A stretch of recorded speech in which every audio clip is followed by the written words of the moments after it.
I'm here today to help you revise your rough draft. You've written a rough draft of your personal statement and you're going to take it to the next level. What I need to tell you is that it's going to take a little time and attention.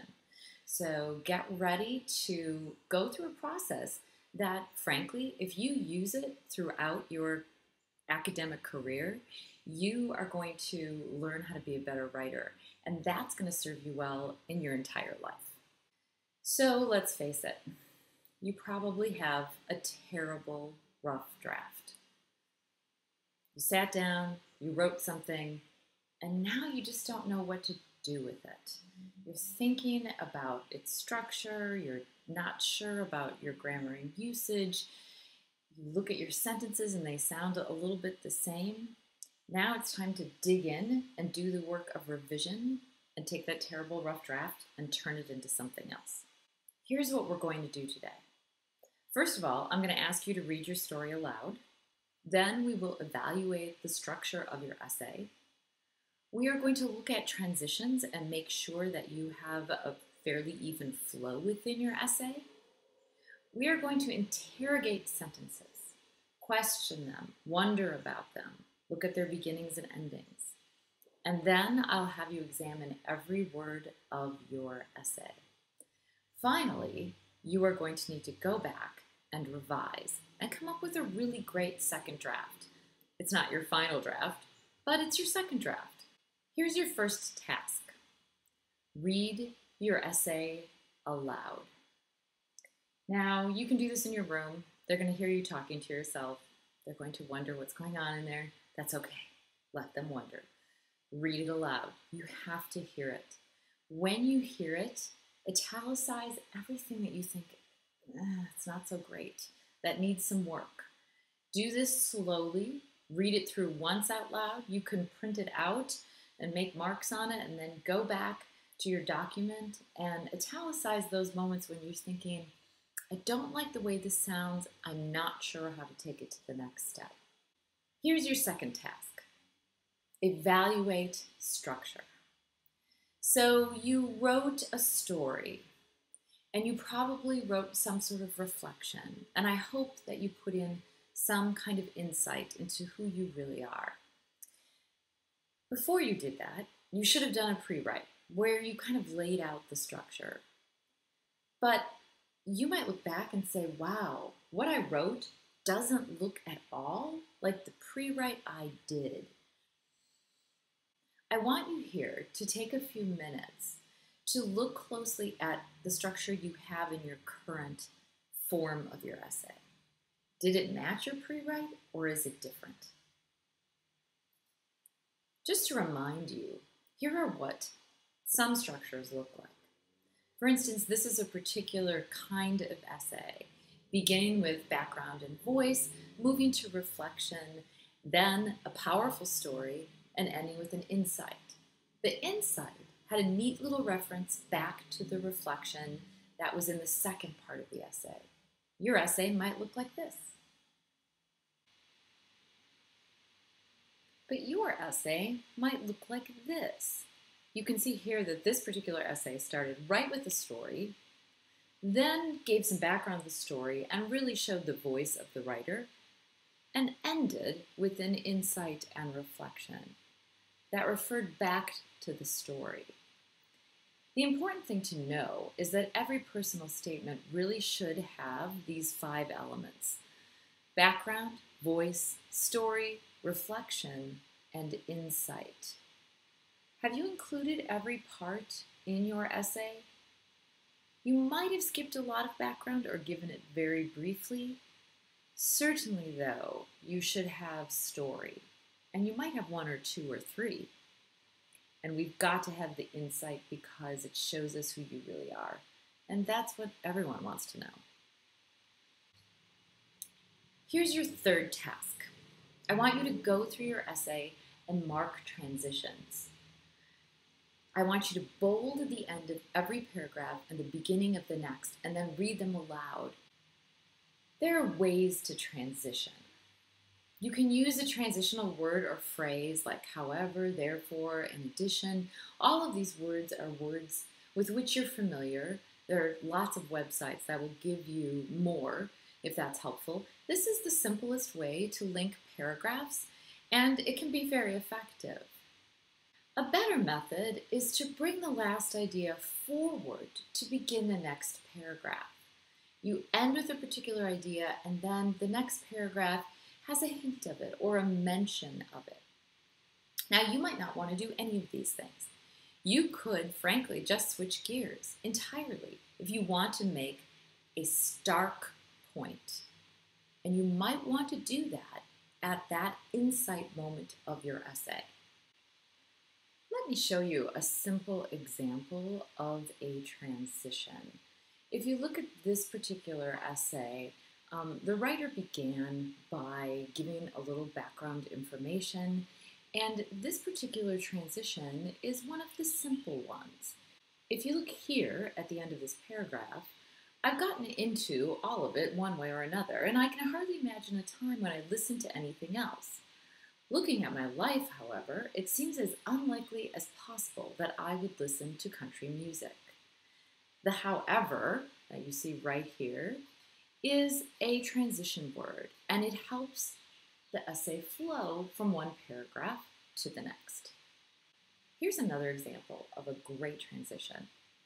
This essay begins with a fantastic sentence. I was standing outside a bright orange tent in my underwear. It was morning, but only in a vague sort of way, the sun still reluctant to float into the drizzling sky. Mosquitoes were drowsily plucking at my bare skin. I was staring at a bear. Note that there's no transition right here. There's no transition right here because in this particular moment, we don't want to interfere at all with the storytelling, and it's a dramatic moment. Now we have a nice transition. Only a minute before, I'd been in a deep sleep, inspired by long days of paddling and large meals of rehydrated veggies. Only a minute before is a nice transition that gives us some backstory. Okay, so here's your fourth task. Interrogate sentences. I want you to make a list of all your first words. Stop the video. Go and look through every single sentence and write the first word of every sentence at the bottom of your document. You shouldn't have the same word beginning two sentences in a row unless you're intentionally using a rhetorical technique known as ANAPHORA. Now, what's ANAPHORA? Charles Dickens used it in the very famous beginning of A Tale of Two Cities. It was the best of times. It was the worst of times. It was the age of wisdom. It was the age of foolishness. It was the epoch of belief. It was the epoch of incredulity. It was the season of light. It was the season of darkness. It was the spring of hope. It was the winter of despair. ANAPHORA is a very effective technique because of the repetition.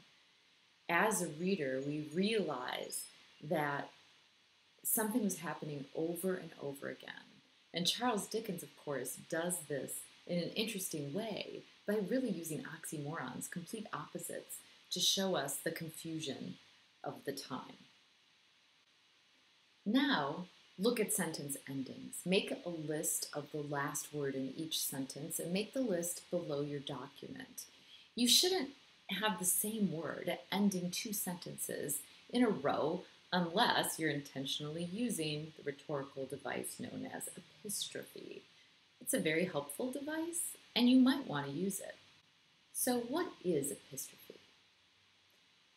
Famously, Abraham Lincoln used it in the Gettysburg Address when he wrote, "And the government of the people, by the people, for the people, shall not perish from the earth."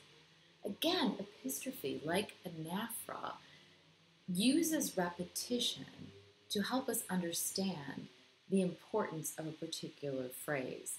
Here, the repetition is, it's the people, it's the people, it's the people who are important.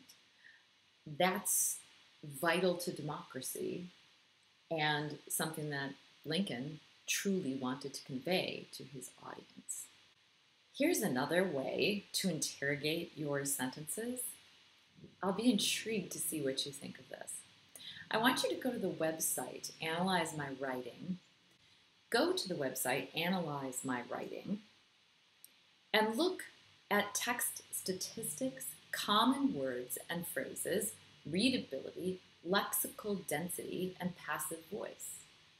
I actually want you to take screenshots of your findings and then put them right in your document. You'll be able to refer to them then instead of having to go back to the site over and over again. Let me show you how this works. Okay, so here is the site Analyze My Writing, and I'll show you an example of what I'm talking about when it comes to analyzing your writing with a computer, which can give you information that is really going to help you be a better writer. So you'll see that I pasted right here the essay about the bear. And once I ask it for basic text statistics, I press Analyze Text. Look at the information it gives me. It's fascinating. The word count, the sentence count, the character count. You can see some important things that might help you improve your essay. One is, do you have quotation marks? Quotation marks are dialogue, and dialogue is going to make your stories more effective. Do you have any question marks? This writer doesn't have any question marks. Question marks are good. Exclamation marks can be troubling, but when they're in dialogue, they can be very effective. Here you'll see the average word length. You can see it's 4 letters long. Interestingly, you can see the standard deviation of word length. And one of the things you should keep in mind is you don't want all your words to be small and you don't want all your words to be big. Having a standard deviation in the 2.5 range is excellent. 2.37 is not bad. Certainly I would take a few minutes to look at whether I had enough long words and enough short words to give the writing some sparkle. Sentence lengths gives you really fascinating information because you can see here exactly how many sentences have this number of words. If you have too many sentences that are too similar in length and they are too close to one another within the text, it is going to lull the reader, and you certainly do not want to lull the reader. Interestingly, this writer has 4 sentences in the text that have 11 words.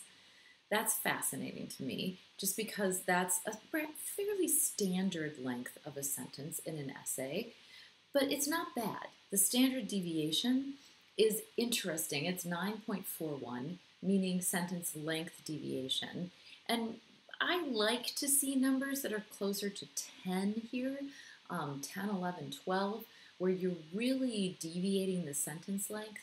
This writer does have one sentence that has 3 words. The very short sentence is very powerful in the story portion, or even sometimes the insight portion of your essay. The reflection portion often has sentences that are longer. It makes sense. You're being reflective. Longer sentences fit in that particular place. But be careful, because you don't want those long sentences to follow one after another. If we go up to the top of the screen, we can look for common words and phrases and analyze the text. This writer has a lot of the word the. That makes sense. It's the most common word in English. I makes sense. This essay is in first person. And, of, these are all fairly common words to see appearing quite a bit. And I have to say that he doesn't have too much repetition.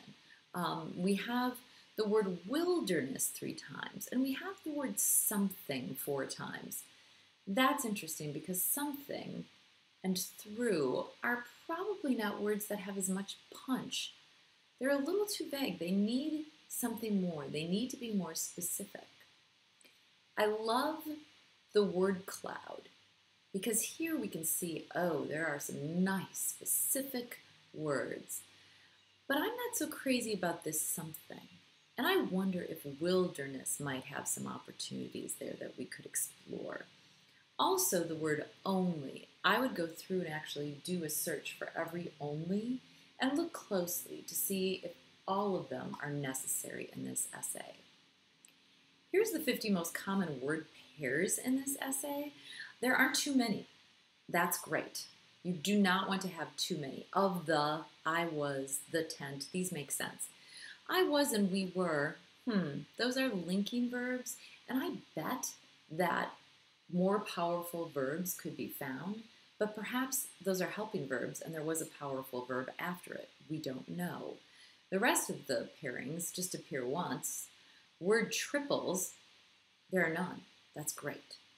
You don't really want a lot of word triples, unless, of course, you're using anaphora or epistrophe. Okay, so we'll go back up to the top. I kind of skip readability. We can look at it. Readability is going to tell you sort of the grade level. It's good to be in the 9th, 10th grade reading level. That shows some complexity. I have to say that if it's 12th grade reading level, sometimes I would say, whoa, back off a little bit. It might be actually a little complex for your audience. At this particular moment, you want this writing to be very easy to read and not quite as dense. It's something to keep in mind. Remember, we should always be thinking about our audience.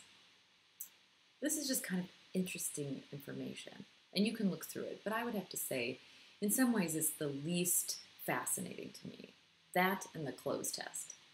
Okay, let's look at lexical density.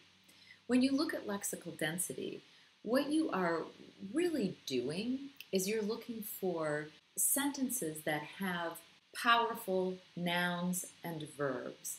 And what happens is when we have sentences that have powerful nouns and verbs, we can pick them out and see the lexical density. You will also see that lexical density includes adjectives and adverbs.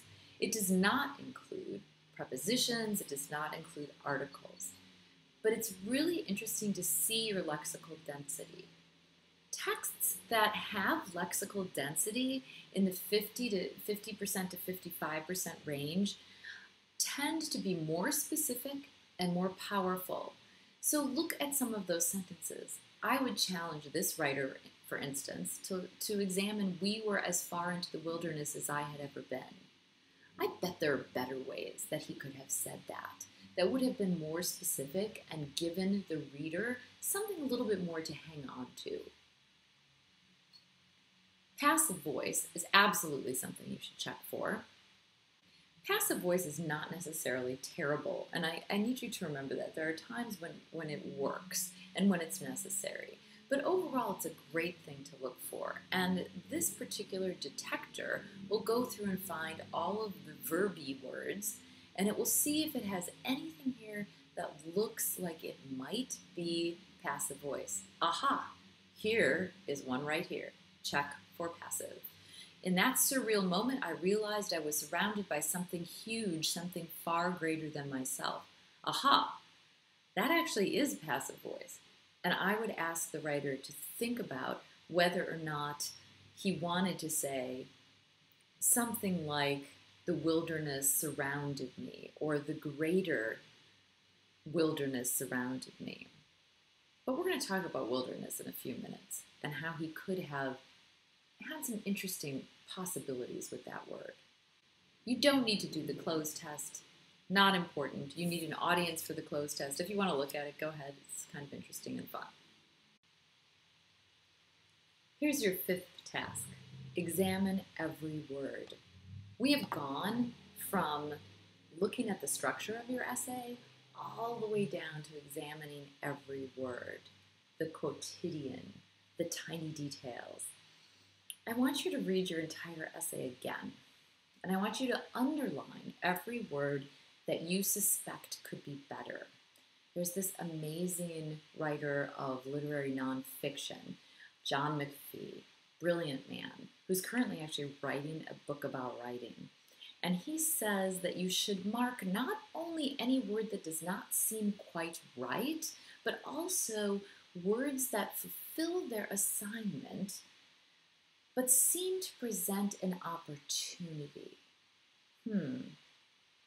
What might that mean?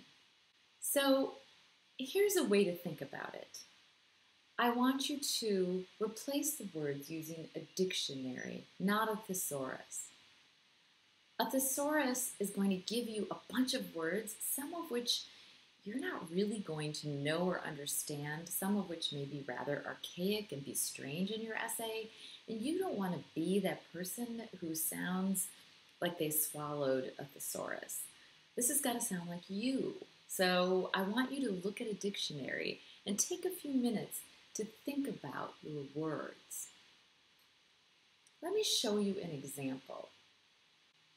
Okay, so you know in the wilderness essay, the writer used it quite a few times, a little bit more than it needed to be. And I wonder about the word wilderness. So I looked it up. Merriam-Webster has a pretty decent online dictionary, and it's not just going to give you a list of synonyms. Of course, you could go to the evil thesaurus right here, but I don't want you to do that. Look at the definition of wilderness: a tract or region uncultivated and uninhabited by human beings.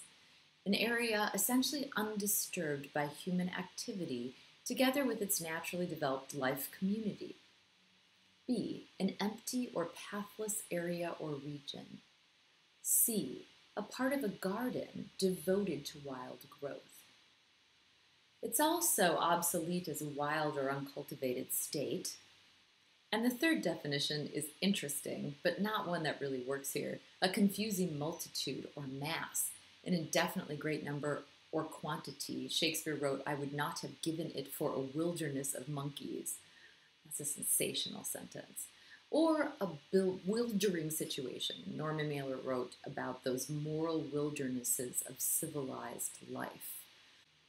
But looking at it, I'm intrigued by the pathless area, an empty or pathless area. You could call the wilderness a pathless land. That's fascinating. That's a way to think about the wilderness that takes the reader to a different place. Wait, it's pathless. No one is there. It's a place where you have to make your own paths. That's quite a lesson. Okay, I'm going to say it again. Dictionary, not thesaurus. Don't do it. Okay, so what's next? It's time to revise. Look at those notes, look at those markings, look at the feedback, look at the screenshots, look at the lists. I want you to rewrite thoughtfully. Try to change those transitions. Try to change those sentences that seem to start with the same word. Look closely at those words themselves and see what you can do with them, and make sure that your structure works. This is just a second draft. You've still got a ways to go. And if you get stuck on something, that's okay, because it's the second draft. What's next? That's a great question. We're going to spend some quality time looking at your essay. We'll craft the beginning and ending. We'll look at sentence structure. We'll talk about high and low subjects. But the important thing is that you're on your way. You came up with a rough draft. You went through it carefully and thoughtfully. And I'm here to help you take it to the next step. It's going to be a great personal statement.